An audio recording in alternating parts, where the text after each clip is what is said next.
আবার আমরা 5 ধরনের গীবত করে থাকি।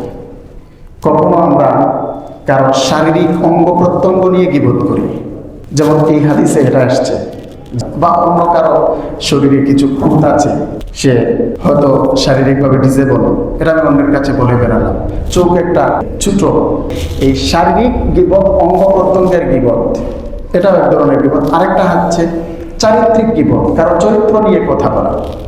হয়তো কোনো একজন মানুষ অতীতে সে খারাপ পথে ছিল, কিন্তু আপনি জানেন না, সে হয়তো তওবা করে আল্লাহর কাছে প্রিয় হয়ে গিয়েছে, নিজের জীবন সংশোধন করে নিয়েছে, তার অতীত নিয়ে আপনি কারোর সাথে সমালোচনা করলেন, তার চরিত্র নিয়ে, তাহলে চারিত্রিক গীবত। শারীরিক গীবত, চারিত্রিক গীবত। আরেকটা হচ্ছে বংশীয় গীবত।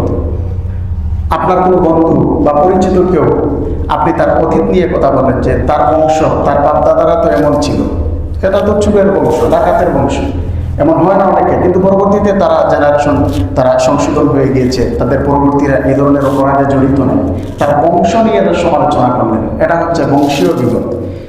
4 নম্বর আরেক ধরনের গীবত হচ্ছে পোশাক পরিচ্ছেদের গীবত।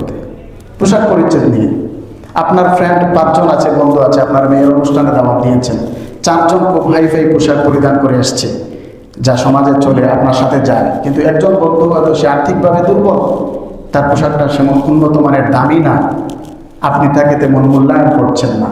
এটা আপনি মূল্যায়ন না করা, অন্য বন্ধুদেরকে প্রায়োরিটি দেওয়া, তাকে মূল্যায়ন না করা, এটা তার পোশাক পরিচ্ছেদের গীবত, এটাও জায়েজ।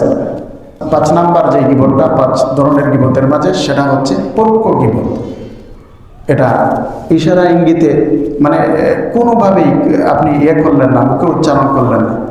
আমরা অনেক সময় এইভাবে ইশারা করে একটু কথা বলি না, কি দেখো কি অবস্থা, এভাবে অনেকে করি, এটা পরোক্ষ গীবত।